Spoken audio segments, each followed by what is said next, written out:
Bonsoir à toutes et à tous et merci de rester fidèles au programme du soir sur New World. Bienvenue dans le décryptage avec notre éditorialiste Mamadou Diouf. Bonsoir Mamadou Diouf et bienvenue. Merci, bonsoir Guillaume. Avec vous aujourd'hui, nous parlons du Burkina Faso, plus précisément de Djibo, où les groupes terroristes subissent des pertes historiques. Il faut dire que des terroristes du GSIM ont attaqué dimanche une base militaire à Djibo, au Burkina Faso, dans la province du Soum, région du Sahel. Et la riposte de l'armée burkinabé a permis de neutraliser, selon les informations officielles, au moins 400 terroristes, selon un premier bilan qui pourrait évoluer, mais pour le moment, nous nous en tenons à ce bilan, 400 terroristes tués. Qu'est-ce qui explique le fait, selon les informations également, il y a eu un millier de terroristes qui se sont rassemblés pour attaquer cette ville. Qu'est-ce qui explique le fait qu'on ait un si grand nombre de terroristes qui s'amassent pour aller attaquer Djibo? C'est la question que tout le monde s'est posée quand les informations officielles ont parlé de 3000 personnes. Certaines de ces personnes étaient dans des pick-up, dans des véhicules, avec des motos, pour venir attaquer la base de Djibo. La question se pose puisque il y a quand même des attaques. L'armée burkinabé est en train de monter en puissance. À la limite, on ne s'attendait plus à voir autant de terroristes quelque part. D'ailleurs, quand vous regardez les articles qui ont été publiés au niveau des journaux du Burkina, ça crée le débat. Comment se fait-il que ces 3000 personnes existent et on ne les a pas vues? Ça pose l'éternel problème parce que 3000 personnes, ce n'est pas petit. C'est vrai également qu'il y a un débat sur est-ce que c'est 3000 personnes au niveau des médias. Ce qui est sûr, c'est qu'on a un grand nombre de personnes qui ont attaqué la base en particulier, pas seulement parce qu'elles se sont attaquées également à des populations civiles et autres. Sur l'attaque de la base, ça se comprend. Il ne faut pas oublier que pendant un certain nombre de temps, Djibo était pratiquement coupé par rapport au reste du Burkina par ces groupes armés terroristes. L'approvisionnement était un problème, mais même le coup d'État actuel avait été lié un peu avec cet approvisionnement du Nord, ce convoi qui avait été attaqué, tout le monde se rappelle de ça. Donc pendant un temps, effectivement, ces groupes ont fait la loi au niveau de Djibo. Mais quand vous regardez la stratégie actuelle des forces de défense et de sécurité du Burkina, ils sont en train de desserrer l'étau sur un certain nombre de localités. Il y a eu une localité où ils sont allés, il y a eu beaucoup de morts, les gens se sont plaints et les gens avaient expliqué qu'il fallait le faire parce qu'il fallait desserrer l'étau. Ici, certainement, ce sont plutôt les groupes armés terroristes qui se sont dit qu'il faut prendre les devants pour pouvoir tenir davantage la ville de Djibo. Mais ils sont allés attaquer le camp militaire. Les militaires ont résisté, eux-mêmes d'abord, qui étaient dans le camp. Ensuite, ils ont oublié qu'il y a aujourd'hui des appuis aériens appartenant directement à l'armée du Burkina. Mais ils ont fait usage de cet appui aérien et on a vu le résultat avec un très grand nombre de personnes parmi les assaillants qui ont été tués. C'est vrai qu'ils ont pu attaquer, ils ont pu même pénétrer dans le camp, même si le discours officiel du Burkina le refuse. Il y a des témoignages et des photos qui montrent qu'ils ont pu accéder au camp. Ils l'ont pris ou pas, les informations sont contradictoires. Mais ce qui est sûr, on n'est plus dans l'information habituelle, où plusieurs fois ces groupes sont venus attaquer des camps, tuer, on se rappelle, les gendarmes avec Inata. Et après même, à la limite, ils ont eu le temps de se disperser dans la nature sans qu'on ne les retrouve. Mais ça montre qu'effectivement, d'un point de vue militaire, mais les forces de défense et de sécurité du Burkina sont dans une posture aujourd'hui qui les met dans un avantage très fort par rapport à ces groupes armés qui sont en train de déstabiliser le pays. Je crois que c'est une des leçons qu'on doit nécessairement pouvoir tirer de cela, puisque le renfort est venu permettant à ce que le camp ne soit pas entre les mains des assaillants et ne permettant pas à ces assaillants également de pouvoir rentrer chez eux tranquillement, comme s'il s'agissait d'une balade. Alors, peut-on dire que l'armée burkinabé fait preuve d'une montée en puissance face aux attaques terroristes au regard du bilan de cette attaque? Oui, mais ça on peut le dire clairement. On peut le dire clairement quand vous regardez la télévision du Burkina de façon générale, tous les jours, on montre ces bombardements ciblés sur un certain nombre de zones. Ils l'ont fait même après l'attaque de Djibo, ils l'ont fait au niveau de la Tapoa, où ils ont également laissé, parce qu'ils avaient de l'information sur un certain nombre d'assaillants qui s'apprêtaient à attaquer. Ils les ont laissés se regrouper, préparer leur matériel et tout avant de les avoir par les airs et d'atteindre en même temps leur réservoir de carburant qui a brûlé, réduisant pratiquement en cendres tout ce qui était là-bas. Mais ça veut dire qu'aujourd'hui, l'armée burkina n'est plus en train de se défendre par rapport à des groupes armés qui l'attaquaient, mais l'armée burkinabé est en train de prendre l'offensive par rapport à ces groupes armés terroristes. Maintenant, il ne faut pas qu'on soit trop exigeant par rapport à l'armée. Le Burkina vient de très loin par rapport à ces attaques. Il faut donc vraiment se féliciter du fait que l'armée prenne les devants, mais même si l'armée prend le devant, l'armée est montée en puissance alors que ces gens avaient déjà occupé un certain nombre d'espaces au niveau du territoire. L'armée ne peut pas du jour au lendemain libérer l'ensemble de ces espaces en même temps, mais il y a un travail qui est en train d'être fait qui donne quand même un résultat qui est là, que tout le monde peut constater. Et certains aussi, au-delà de la satisfaction, pointent du doigt aussi certaines failles qu'il y aurait eu dans le système de renseignement du Burkina, en pointant du doigt le nombre très élevé des terroristes. Au bas mot, plus de 1000 terroristes qui se sont rassemblés sur le territoire burkinabé pour aller attaquer une ville. Et c'est juste après l'attaque qu'il y a une riposte qui permet de la neutraliser. Certains se posent des questions sur le système sécuritaire du Burkina. Qu'en dire normalement? Ce n'est pas la première fois. Après l'attaque d'Inata, après bien des attaques au niveau du Burkina, le même débat revient à chaque fois. Ce qu'il faut dire, c'est que le renseignement, c'est du renseignement. Le renseignement, c'est quoi? C'est de la recherche d'informations. Ici, plutôt stratégique, militaire. Ben, si vous n'avez pas l'information, vous n'avez pas l'information. On considérait les Israéliens comme les champions en matière de renseignement. On a vu ce qui leur est arrivé. Avec le Hamas. Voilà. Donc ça aussi, il faut pas qu'on fasse croire aux gens qu'on maîtrise tout à 100%, rien ne peut se passer. Ce n'est pas vrai. C'est ça la vérité, ce n'est pas vrai. Maintenant, ces militaires sont en train de faire autant qu'ils peuvent. Autant d'un point de vue renseignement humain, autant d'un point de vue renseignement électronique, autant d'un point de vue renseignement avec les drones qui sont là pour essayer de surveiller ce qui se passe. Mais lequel de nos pays a ses moyens pour pouvoir survoler 24 heures sur 24 son territoire pour regarder tout ce qui s'y passe? Ce n'est pas aussi facile que ça. Quand on le dit, c'est très facile. Quand on veut le pratiquer, c'est beaucoup plus compliqué. Alors que la même armée du Burkina, à qui on demande d'intervenir au nord, on lui demande d'intervenir à l'est, on lui demande d'intervenir au centre, on lui demande d'intervenir à l'ouest. Faut voir également la faisabilité de tout ce qu'on demande à la même armée, alors que nous savons que, comme on parle de montée en puissance, l'armée est en train de se réorganiser, d'avoir également de nouvelles stratégies pour faire face.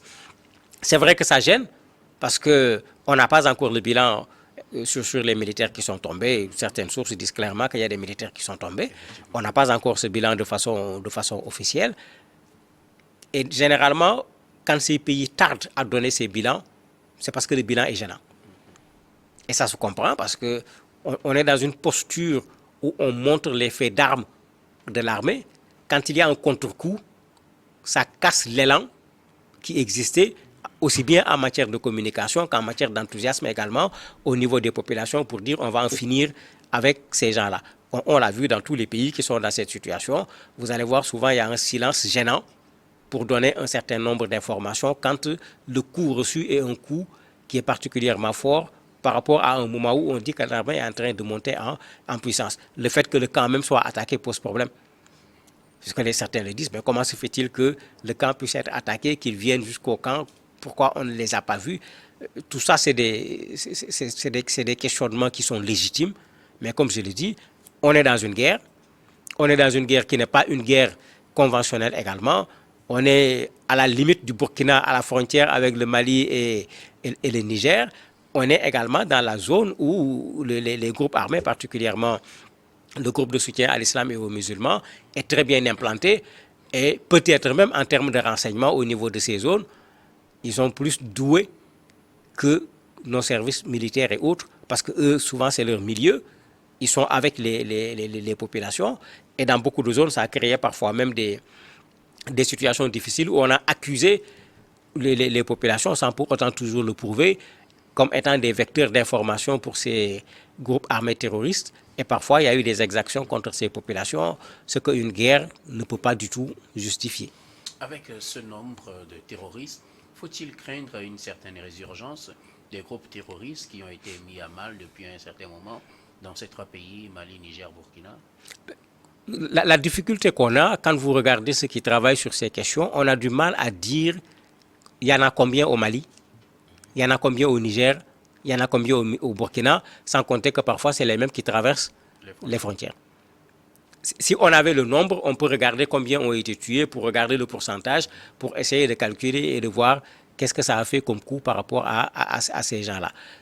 Je crois que ce qu'il y a lieu de faire ici, c'est surtout de regarder le fait que une attaque sur une caserne, qui pendant un temps était une stratégie des groupes armés terroristes et qui marchait au Mali, qui marchait au Burkina, qui marchait au Niger, ça a de plus en plus du mal à marcher.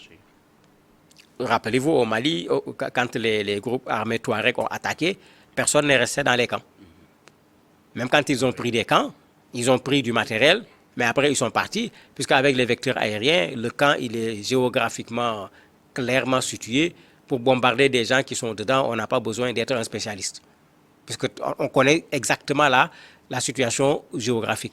Mais ça fait qu'aujourd'hui, ces groupes armés qui avaient cette stratégie ont du mal avec cette stratégie qui consistait à venir attaquer une caserne, en profiter même parfois pour s'approvisionner en armes et pouvoir retourner tranquillement se cacher dans leurs espaces.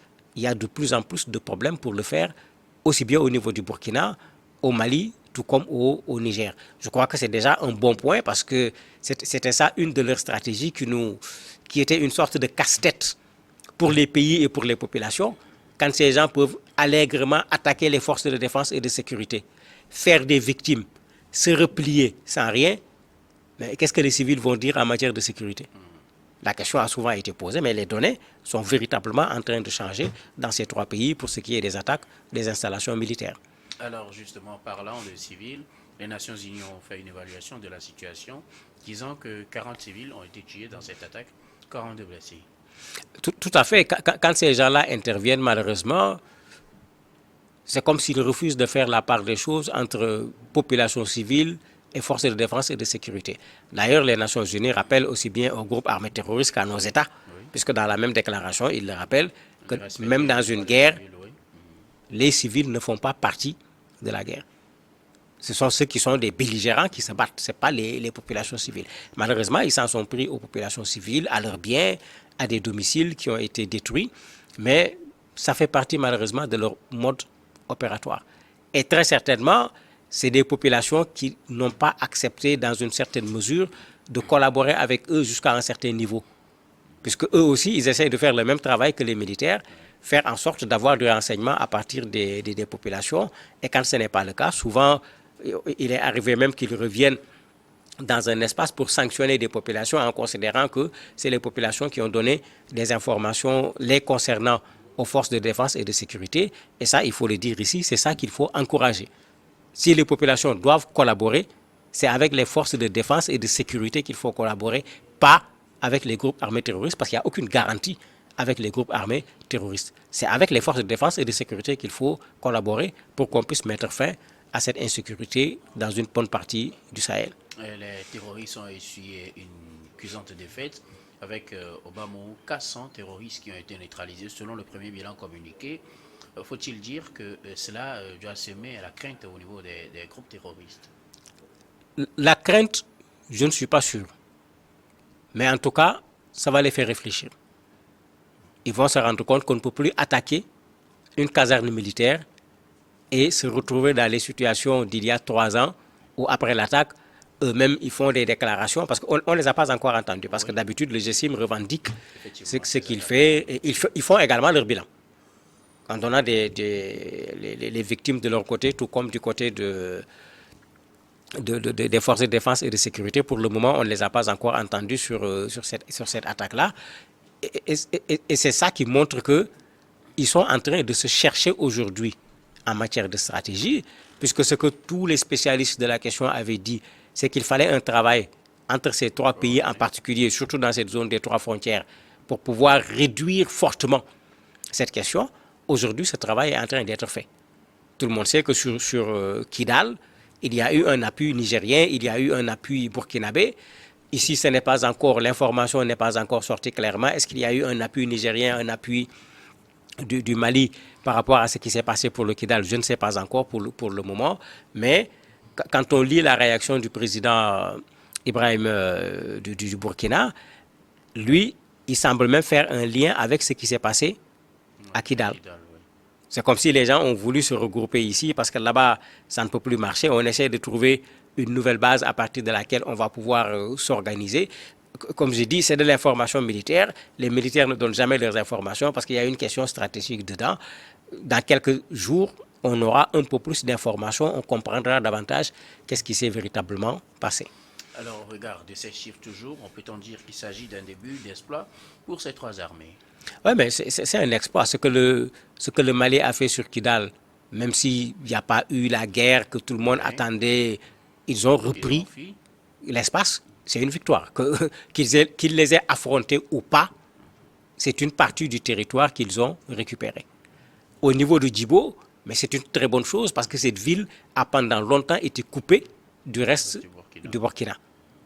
Ils sont là-bas avec une base. Ils ont attaqué, ils ont pu les repousser et faire des victimes à leur niveau. Ça également, c'est une avancée par rapport à ce qu'on voyait auparavant. Je me rappelle, on en a parlé ici une fois pendant que Djibo était sous embargo, où les gens faisaient des conférences de presse à l'époque à Ouaga pour dire qu'est-ce que l'armée attend, il faut venir, il faut venir. Bon, cette question ne peut plus se poser cette fois-ci puisque l'armée est intervenue et au bon moment. Nous arrivons pratiquement à la fin de cet entretien. Que retenir de cette riposte de l'armée burkinabé qui a permis de neutraliser au moins 400 terroristes à Djibo? Une chose est sûre, la montée en puissance des armées de ces pays qui sont en situation d'insécurité se confirme de plus en plus.